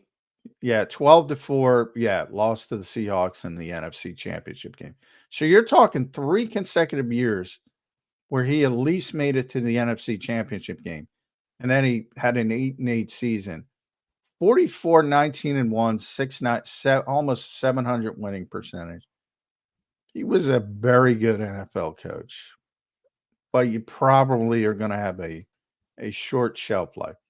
If the stories I heard were true with him, he likes to blame Trent Baalke for why things went south. Yes, that is true. Yeah, I remember at the time. Yes. Yeah, and Baalke, this is what I heard. Baalke fired. Oh, hold on a second. You're the one telling me to pick these guys. Well, yeah, I don't know if he should be in charge of personnel as any NFL coach. Probably should be in charge of personnel. So I would tend to agree with that. But look, I'm not. Yeah, the guy's going to be a good coach. It's just a matter of how good. But it's going to be a short shelf life because people are going to get sick of it. You know what, John? It's funny. We call him an asshole, but if he was like, we had to interview him every day, we probably love him because he's always good for a quote or two. He was great at the owners' meetings. And by the way, you know, his Big Ten record, which you should know, it was like, what do they win? 18 straight over the past 2 years. And if you go back 3 years, 26-1. You know what? You know what's enjoyable? Like I obviously did not like him. I knew he was a good coach, but don't like Michigan, don't like Ohio State. But it is awesome seeing Ohio State fans just in a mass panic because all of a sudden they can't beat Michigan. Well, who do you think was responsible for that? Yeah, and that's over now. I don't. Michigan's not Michigan anymore because they don't have Jim Harbaugh. No, sorry, Michigan. And I love Martin Frank. Yeah, by the way, I love Martin and I always joked about this when they're like, oh, James Franklin can't beat Jim Harbaugh. I'm like, you beat him 3 times. He's actually beaten Jim Harbaugh quite a bit. Yeah, Penn State people hate James Franklin. Penn State people hate everything. I always say no one hates Penn State more than a Penn State fan, and no one hates NASCAR more than a NASCAR. Those are my two. Just like Alabama's not going to be Alabama anymore without. No, they're not. Yeah, I'm fully ready. The whole game changes, Zander. It's kind of nuts. Like, yeah, I mean they'll still be good, obviously, because it's just about paying the best players now. Yeah.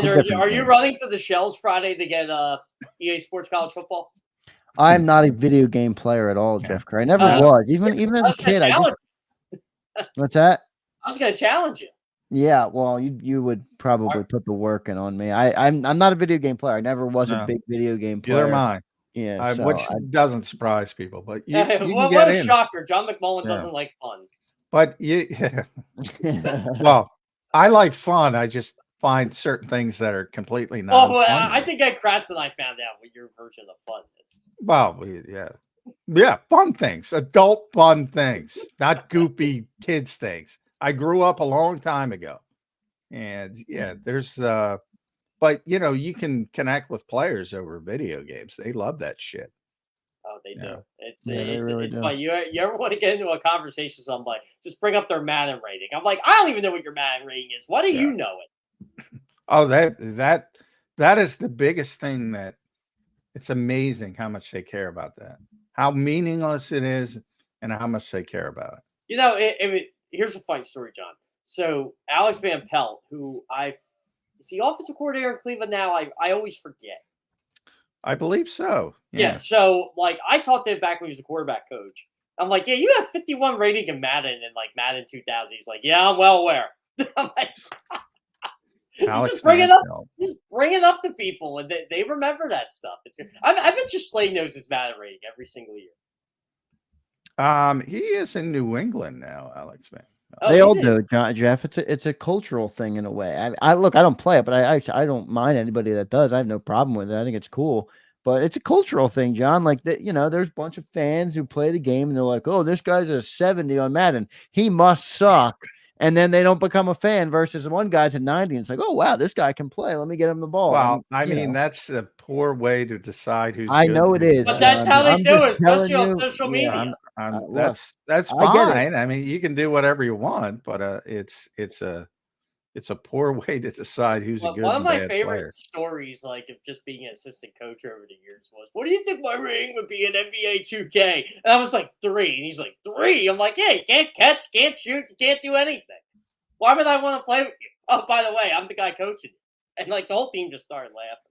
By the way, Ken Dorsey is the Browns offense, which is kind of meaningless because obviously Kevin Stefanski, runs the ship. Very good team, by the way, the Browns. By the way, John, I'm starting to get old. Like, I remember when Ken Dorsey was a college quarterback. I remember Kevin O'Connell was in the NFL. Kevin O'Connell's like 40. You should remember Kevin O'Connell. Oh, yeah. Who are other ones that were like, oh, I remember him playing? Like Aaron Moorhead, you remember when he played. Caught a touchdown in the AFC Championship game, I believe. Yeah, Aaron, Indianapolis. Yeah, a lot of guys. Because they're hiring younger coaches. So, Alex Van Pelt. Feels like Nick's been around forever now, and he's only 43. I mean, that's where you realize you're old, even though it was only 5 years ago. Everybody goes, "Why is Brandon Ayuk like? Why does he love Jaden Daniels so much?" I'm like, you guys do know Jaden Daniels was his quarterback in college. It just feels like Jaden Daniels was in the college for 6 years because he kind of was. Arizona State, yeah. And that's what poor Khyree Jackson, rest in peace, 24 years old. You see these, and unfortunately, but yeah, in the COVID year, especially, you see a lot of older prospects now coming in, a little bit older than typically. It feels like we're finally starting to get back to quote unquote normal, I guess, with that too, because you don't have the 6-year guys anymore after next year? Yeah, hopefully it settles down. But that used to be a big thing for the Eagles. They didn't like drafting older prospects. NBA's like that too. Yeah. And they still go to that in general. Andre Sam's pretty old for the Eagles, undrafted guy. Typically, they don't go in that direction. Yeah, I mean, it does make sense though when you talk about like if you want a guy to reach a second contract, and you don't want him to be 30 years old when he gets to that. But so I get it. I do get it from that perspective. Yeah. John, do you get to watch as much college football as you used to? No, I never do either. Like people go, "How do you not know this guy?" I'm like, well, I know him, but I didn't even start with college football until it's draft until the NFL season is over. That's kind of how I watch Penn State, I watch the Big Ten, but now with everything, I know Big Ten guys. I'll just say that. Like I'll watch the Big Ten, but there's not enough time in the day, man. Yeah, yeah. You know what? That's one thing I miss about the whole broadcast and only cable, and now every game's on whatever. Like back then, you only watch what was on. Yeah. And you get a better viewpoint of said player because you were watching that was the only option you had. Yeah. No, you're right. It's and even when I used to like your national, and you have to pay attention. When I was national, I had to pay attention to every team. I knew so much more about the league as a whole. Now I have to look stuff up all the time. You get so hyper focused when you're dealing with one team all the time. You really got to carve out time to figure out what's going on in the rest of the league. My Mondays are honestly, they're kind of crazy because I got to write like one thing we learned for each team. And like, I watch like full games from Sunday to Monday, and I'm just like picking something now that like, it's crazy for like a little paragraph blurb, but you want to sound like you watched the game. Yeah, what you were talking about. I still try to watch every game, but I don't get it done till like late in the week. Yeah, it's great. It's great. The 45-minute condensed games are nice. Yeah, the condensed thing has helped a lot. Yeah. I had an editor. He's over on the gambling side now at CBS, but he would text me like Monday, and he just would watch them all in a row. He called it like a marathon, and like he always never watched game Sunday, but he watched them Monday, and I thought it was really cool. And he would just tweet like what he was seeing, and that's the only time he tweeted the whole week. It was a nice little thread he had. He's like, oh, this so and so here and this guard, and I'm like, really cool how he does that. Just takes the Monday off. Kerr, CBS, you're really cool. We kept you late as we typically do because we love talking to Jeff Kerr, CBS Sports. Check out his Phillies coverage as well. What are you going to do when training camp ramps and you got to deal with both? How the hell are you going to handle that? Training camp in the morning, Phillies at night. Those are the best days of the year. Oof. Yeah, I can write my Eagles stories in the Phillies press box, so people will laugh. Martin Frank does it. Yeah, but Jeff Kerr. Yeah. Jeff, thanks for joining the show, man. Thanks, we appreciate bud. you being here. We'll talk to you next Monday, all right, man? Actually, I'll be in Myrtle Beach next Monday. Oh yeah, Myrtle Beach. Oh, That's you're what we are next week. I'll be on my beach run at this time next Monday. Yeah, try to find Piero, like I said. He'll be on a golf course. If I want entertainment, I will be texting Nick. Yeah. All right, Jeff. Thank you, man. We'll talk to you in a couple weeks. Have fun, bud. Thanks, bud. There's Jeff Kerr joining us on Birds 365. Good stuff from Jeff Kerr. Went along with him. Only 35 minutes left to play. But I have two great topics to come up with John next. I want to talk about breakout candidates for 2024 on the Eagles. So we'll get back deep into the Eagles. And then we're going to talk some players under 25. Eagles fell on the bottom of an interesting list that came out. Doesn't really matter, but we'll talk about it anyway. Talk about the young guys in Philly. So we'll do all that next. If you guys are in the chat, we appreciate all of you being here. Some good chats up there. We got some good super chats during that segment. So I do appreciate all of you guys being here. So we appreciate that. Make sure you guys drop a like. I see everybody in there. C24, Forte, Dank, James Jones, Amber's in here, Corto. We got some good chatters. Daz, our buddy Daz, Dank Bird Game. We appreciate everybody being here. Make sure you drop a like. Stay tuned, Birds 365. We'll be right back. If you missed any of today's show on the JAKIB Media channel, listen to the podcast on your way home. Available on YouTube, Apple, and Spotify.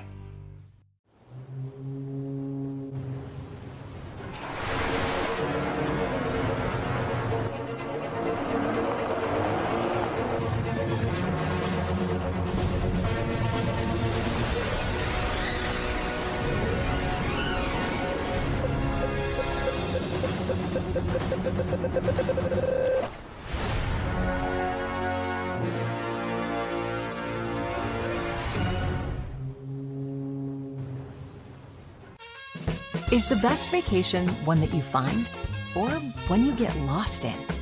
One that takes you to new heights or reminds you to go with the flow? To get your feet wet and your wheels spinning? One that lets you find your own rhythm or get carried away? Find the best of yourself. Get lost in the woods. Plan your stay in the Wildwoods today. Win and save this baseball season from Colony Pools and Power Washing, a local company serving Delaware, Delco, and Chester County since 1970. Are you tired of looking at your greenhouse? Is your roof, siding, deck stained green from algae and mold? Let the experts pressure wash your home and take the pressure off of you. Win with Colony Pools and Power Washing. Call them now at 302-762-2250. That's 302-762-2250. Go passionately. Go fearlessly. Go confidently. Go Birds! Go confidently towards your goals with First Trust, Philly's hometown bank for nearly 90 years and the official bank of the Philadelphia Eagles. We're focused on getting you over the goal line. So go with conviction. Go with trust. Go Birds! And go forward with us by your side. First Trust Bank, the official bank of Philadelphia dreams. Oh, and go Birds.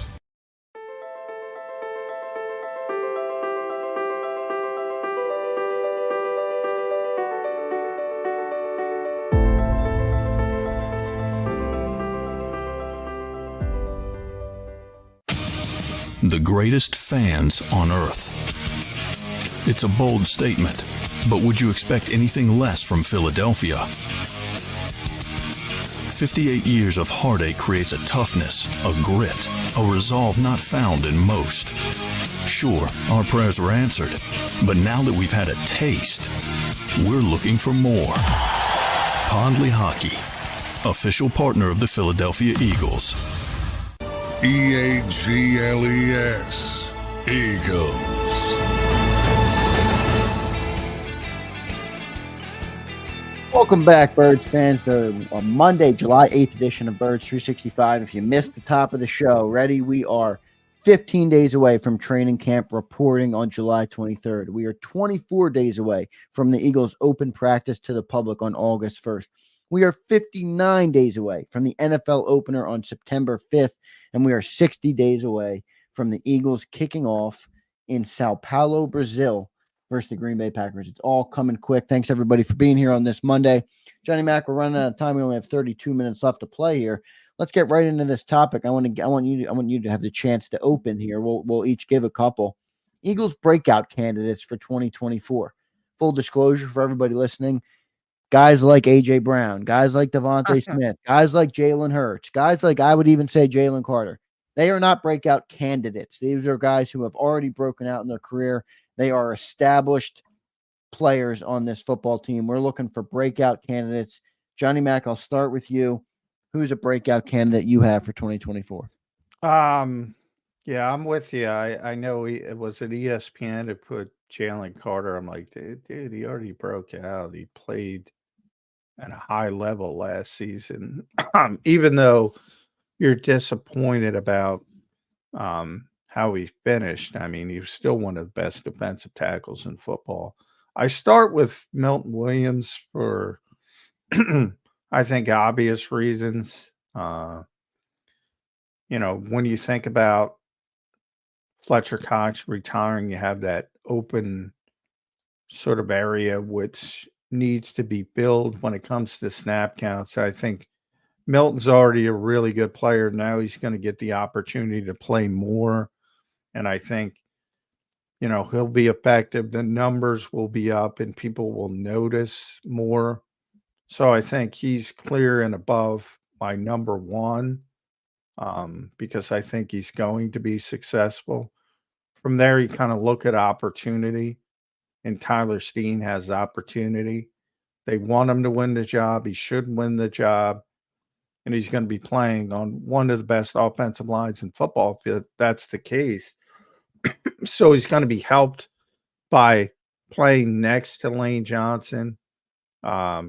Even with Cam Jurgens, we know the Eagles like him, and he should be probably on this list as well. But I don't put him on the list because he was already a Pro Bowl alternate at right guard. So I don't know I how agree. much is a breakout.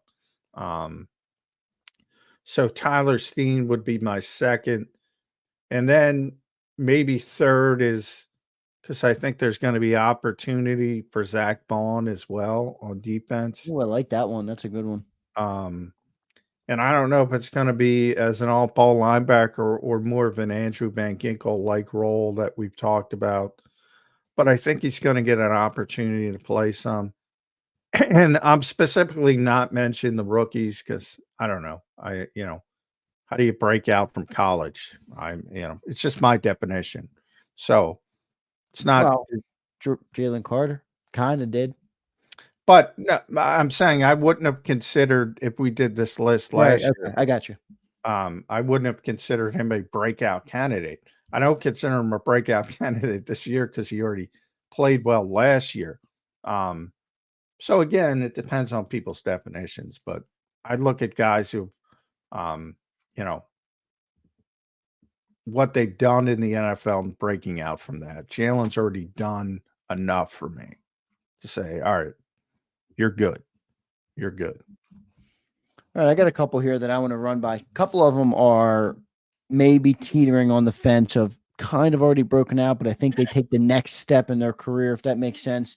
I'll start with my number one, Nolan Smith. I think Nolan Smith has a good year this year. I think he is a breakout candidate in a big way. Hassan Reddick is not back. He was the prototype for the player they drafted. He is the guy that fits the mold. I know they brought in Bryce Huff.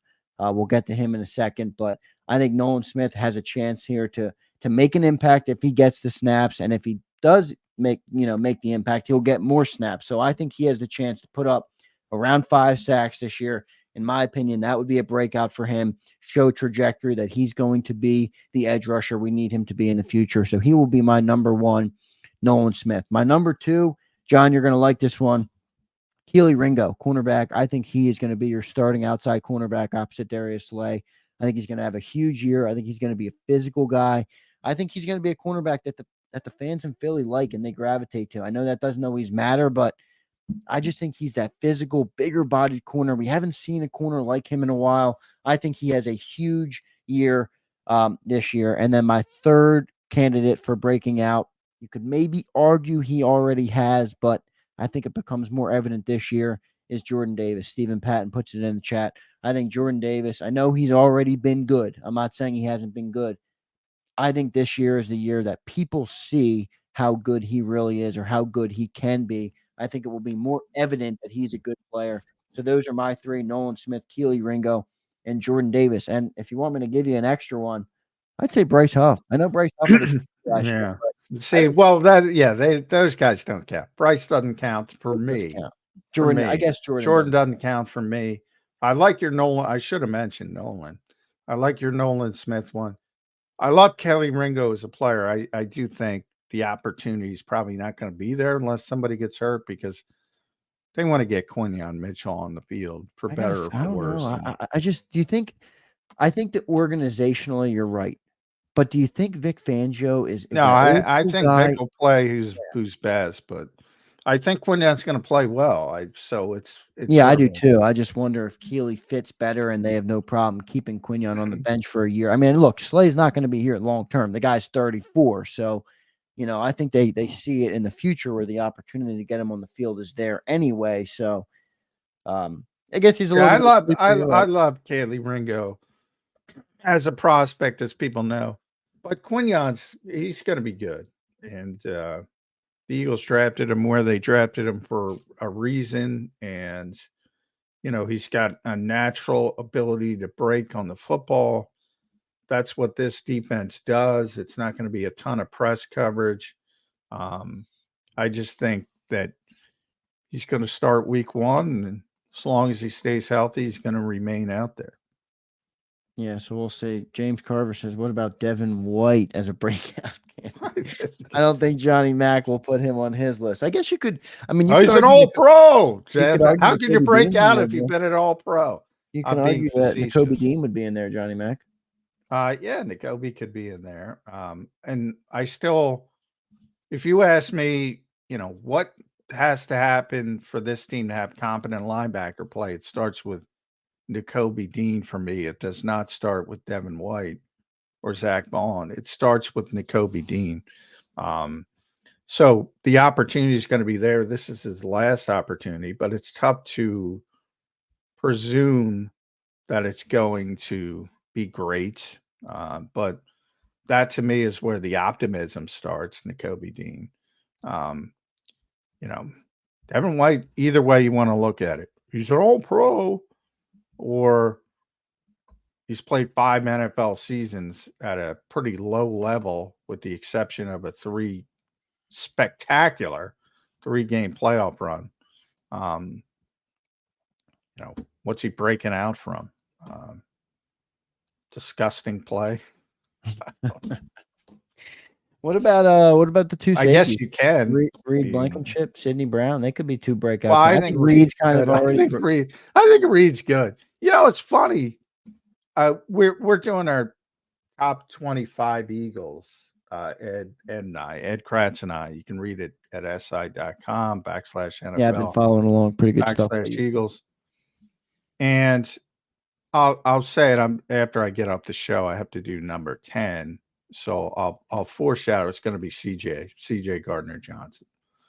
And number 15, I believe, between Ed and I. And we do this thing, and we make sure we don't talk to each other about it. So, obviously I have a predilection for certain players that he doesn't, and vice versa. But we're usually pretty concrete. It's not drastic. Reed ended up being number 15. So 2 of the Eagles' top 15 players are safeties, and everybody thinks they have no safeties. I don't. When are you bringing Justin Simmons in? Never, unless somebody gets hurt. But for whatever reason, people don't believe in Reed. We know what the reason is, because he was undrafted. Get over it. Pretend he wasn't undrafted. Look at his play. Yeah, I thought he was a good player. I never disliked Reed Blankenship, honestly. I mean, I think maybe you could get better, but I guess you don't have to. I mean, you're not going to have all pros at every position. So I guess that's a good point. But Could he reach the next level? I think that's what people are asking. Yeah, I mean, he's still an ascending player, but again, we're talking breakouts. To me, he's already broken out. Like that would have been him from rookie to second year. Yeah, right. That makes sense. To me, he's already played at, not that tallest short guy at the circus, the Eagles defense was so poor last year, but he was one of the best Eagles defenders. For all the talk of how talented this team is, you could do this by yourself if you're a fan. If you go look at who are the Eagles' best players, just best football players, not most impactful, because that's always the quarterback. With every team, good, bad, or indifferent, just the best pure football players. How I describe it is Bill Belichick rules: do your job, the best at their particular jobs. Reed Blankenship, 15th on one of the most talented rosters in the NFL. It's not bad. How about Sidney Brown, John? What do you think of Sidney coming into the year? Coming on, he had a good rookie campaign. Obviously, got hurt at the end of the year, so he'll be battling back. Yeah, I mean, Sidney's in the category as well. You could have mentioned Sidney. I think a lot of people forget about him because he's coming off the ACL. Out of sight, out of mind. He's not practicing. He's not going to practice until it gets much closer to the regular season. But 9 months is where the Eagles are typically going to wait. And he'll be back. His goal is week 1. They might be a little bit cautious. And I know since Arstenoda has gotten here, their chief medical officer, they're very stringent on waiting for those demarcation lines. Because remember, if you look at Sidney Brown today, and some people saw him at Devontae's softball game, we get to see him in practice. He looks like he could play right now. I mean, he's running around. He's people know from the 99-yard touchdown how athletic he is. He's just tremendously athletic. But that particular injury needs a certain amount of time to heal properly. And, he got hurt in week 18. So, 9 months is going to be right around week 1, right around that exact time frame. And the Eagles are going to wait until that 9 months is, I guarantee it, they're going to wait until that's over before they think about bringing him back and playing him. And then you have, maybe they say, well, he needs a little bit of a ramp up period. He needs to be able to practice a week or two.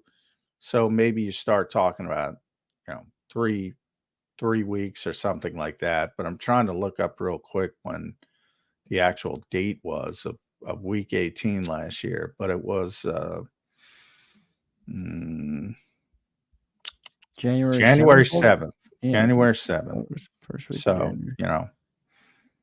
do the math. September 7th.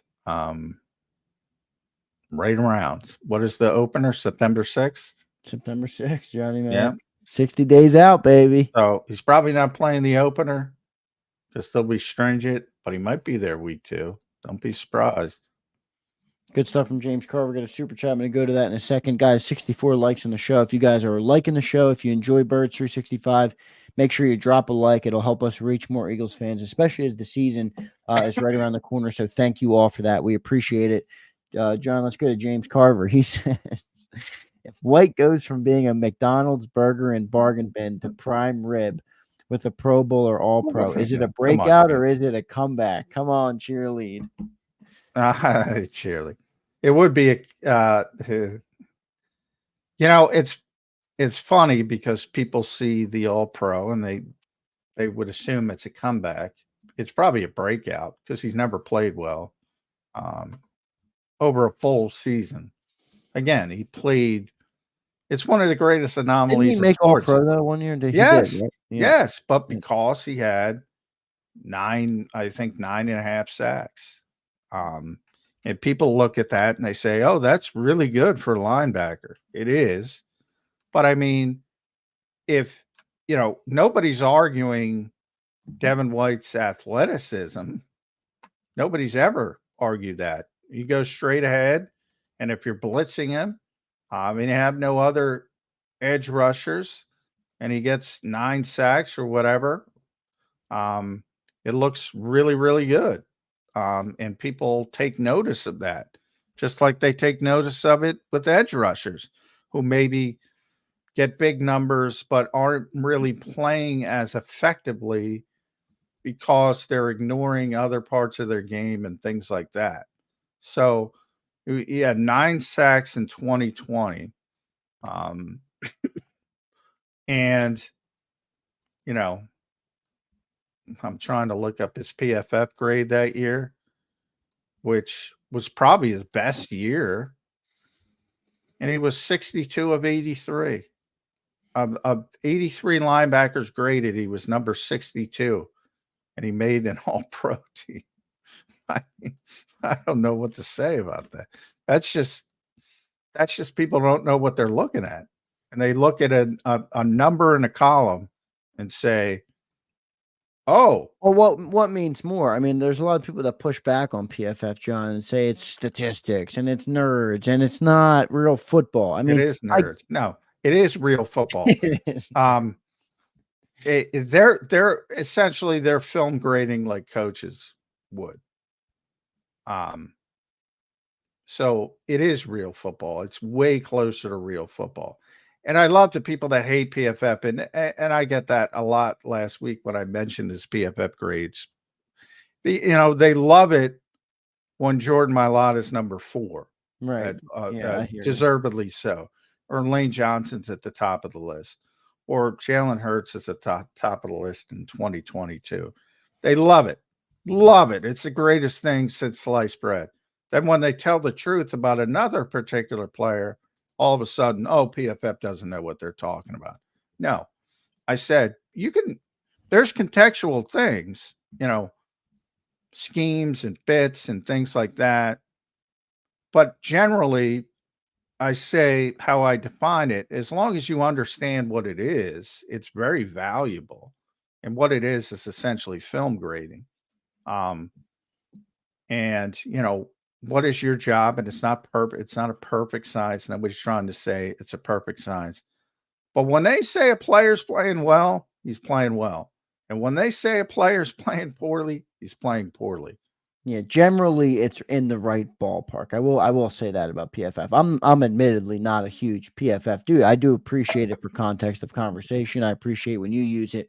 And I do think that's the one thing they are correct on. Like when there's what's AJ Brown graded? Watch, he's going to be graded pretty damn high. Yeah, and again, when AJ was top 10 last year, right where he should be, then it's great. And again, 6th the year prior. So AJ's been 2nd in 2020, 5th in 2021, 6th in 2022, 9th last season. It's great. When Devin White's 80 of 82, they don't know what they're talking about. Maybe they do know what they're talking about. You ever think of that, Eagles fans? Nerds are smart. They know what they say. I was not a nerd, but I do love nerds. My brother's a nerd. I'm a nerd fan. So John's right. PFF is nerds, but look, nerds are smart. So there's merit to what they're saying for sure. John, let's get to our commercial break. We got one more commercial break, and then we'll come back. We'll briefly talk about the players under 25. So just to give you guys a little bit of a tease, ESPN did a ranking, and they ranked the top teams with players under 25. The Eagles were 29th out of 32. I don't get it, but the only player they're saying that matters under 25 for us is Jalen Carter. I don't get it. We'll talk about that next. Everybody, if you're in the chat, we appreciate you being here. Drop a like on the show. Stay tuned. Come back. We'll have 10 minutes left to play, and we'll wrap up Birds 365 on this Monday edition. Stay tuned, everybody. If you missed any of today's show on the JAKIB Media channel, listen to the podcast on your way home. Available on YouTube, Apple, and Spotify.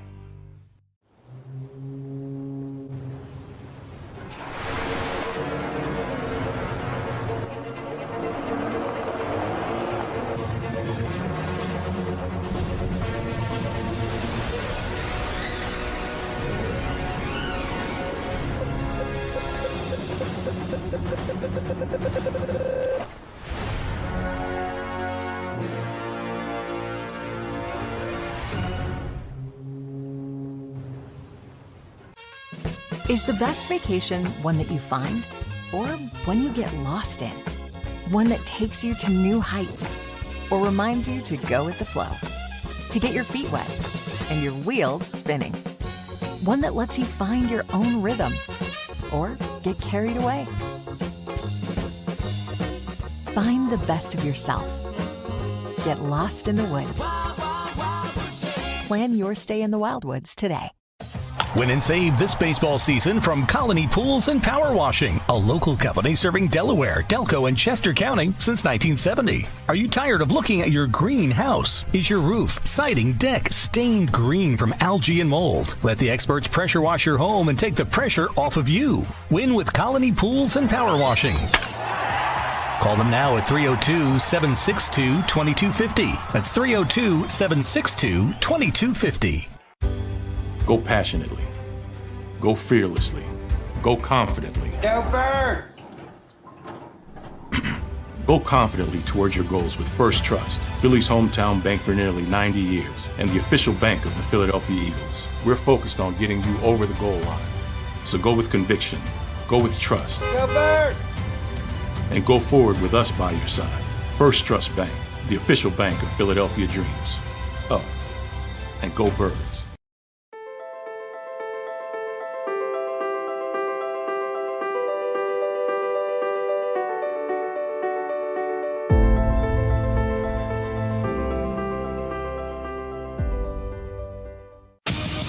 The greatest fans on earth. It's a bold statement, but would you expect anything less from Philadelphia? 58 years of heartache creates a toughness, a grit, a resolve not found in most. Sure, our prayers were answered, but now that we've had a taste, we're looking for more. Pondley Hockey, official partner of the Philadelphia Eagles. EAGLES, Eagles.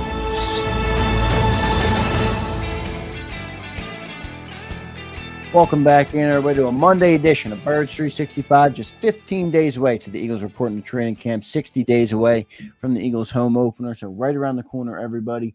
Johnny Mac, only 9 minutes left to go here on today's show. I thought we had a good Monday show. Jeff Kerr was good. Talked about some breakout candidates and also paid our condolences to Khyree Jackson. So rest in peace to Khyree Jackson. John, let's dive into our last topic here of the day. Players under 25. So the Eagles ranked, or the ESPN ranked under 25 talent among all 32 NFL teams. The Texans and the Lions were the top two teams. ESPN did the ranking. The elite talent for the Texans was C.J. Stroud, Will Anderson, Derek Stingley.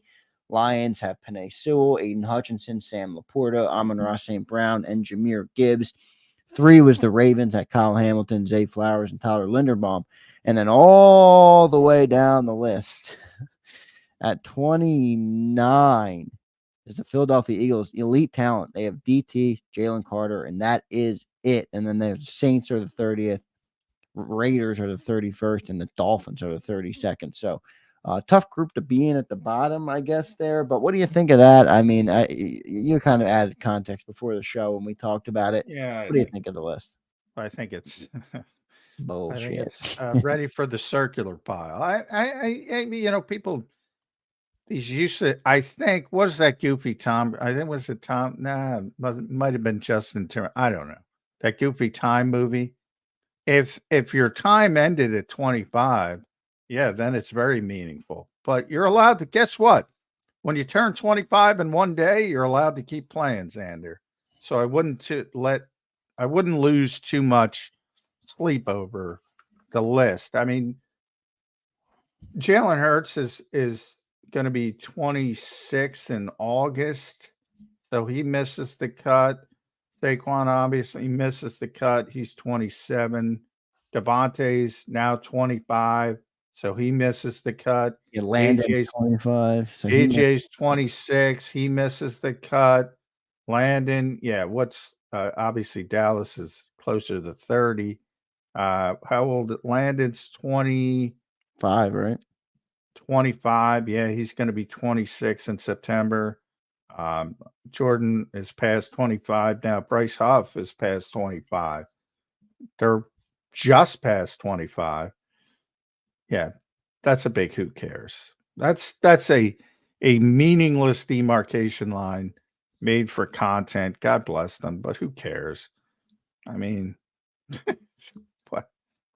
I mean, Yeah, I the only thing I think it signals is that you draft players every year, and the last 2 drafts I think are the players that are under. I was surprised Jordan Davis didn't make the list for the Eagles. Like I don't see how you don't put him at least as somebody that gives you good talent under 25. I guess Milton Williams is now Jordan 25. Davis is about people in Philadelphia don't think Jordan Davis is good. So people outside No, I Philadelphia, think do people in Philadelphia really think that, or do they think he's not living up a to the lot of first people pick do. overall pick? Yes. Well, yes. They Because think he's he's not living obviously a up. talented NFL player. Like, come on, anybody that thinks he's not at least I've that gotten a lot of hate mail about Jordan Davis, a lot of hate tweets, a lot of hate social media, because he doesn't get sacks. The be all end all of human existence. It's not supposed to get sacks, not designed to get sacks, but don't let backs ever get in the way of a good story. Yeah, he's a very good player, but it doesn't surprise me that it's not recognized because he doesn't get sacks. I don't think the Eagles care. says he's not living up to his potential. You agree? No, other than he needs to get in a better condition, which he knows and understands, and needs to be able to play more. When he's on the field, he's effective. He needs to be on the field more. So I think that's a legitimate criticism. I think everything else that people criticize him for or don't understand his job description. I think this is fair. Dank Bird Gang.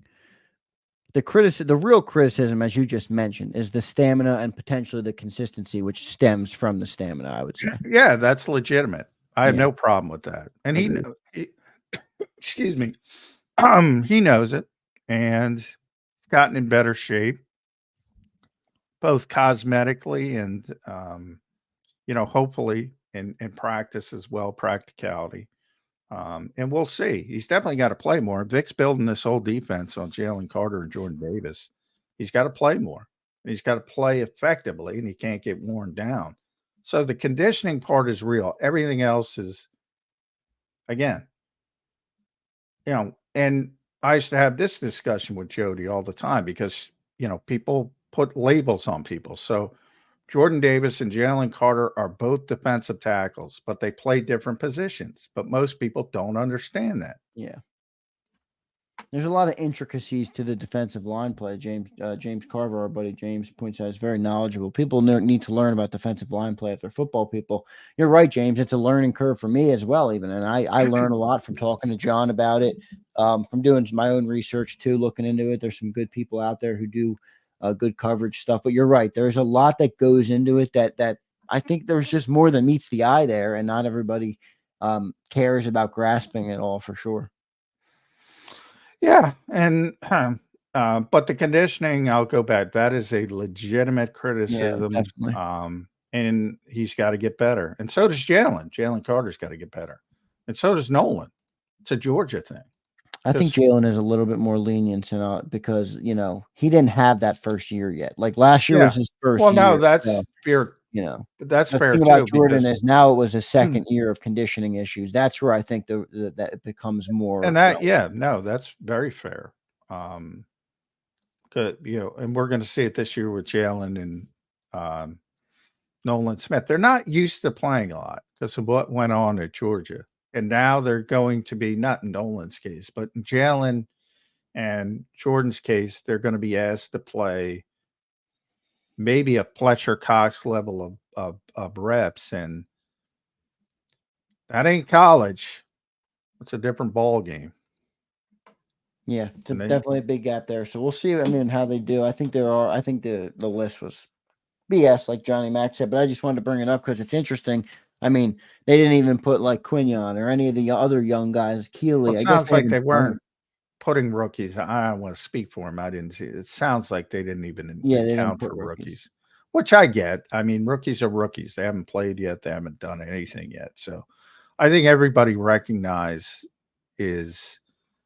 Quinyon Mitchell's got a lot of ability, and it's got the chance to be a very good NFL player, but he hasn't done anything, period. So, and that's every rookie.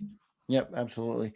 Coming to a close here on the Monday edition. Good to be back after a 4th of July holiday, John. We were off last Thursday and Friday. I hope everybody in the chat had a great holiday. Johnny Mac, any final thoughts from you to close out this Monday edition of the show?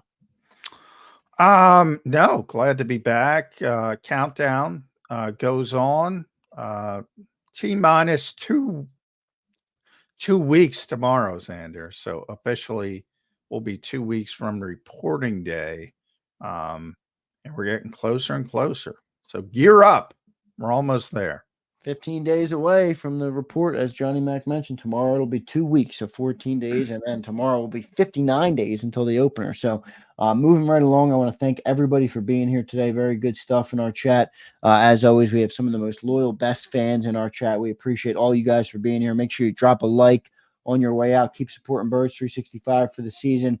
Very excited to talk to you guys all throughout the whole season, see how this whole thing progresses this year. So thank you all in the chat. Drop a like. Johnny Mac, good stuff today. Good stuff to everybody in the chat, and we'll catch everybody tomorrow. Good stuff, John. Thanks, Zander. All right, see you, everybody. See you tomorrow on Birds 365. You've been listening to Birds 365, the destination for the passionate Eagles football fan who bleeds green. If it's Eagles football, we're talking about it. Debate, inside the locker room, and guests that are some of the greatest football minds from around the region. We hope you enjoyed the show. We know we had a blast. Make sure to like, comment, and subscribe, and we'll be back soon. But in the meantime, hook up with us on social media at JAKIB Sports. See you next time on Birds 365.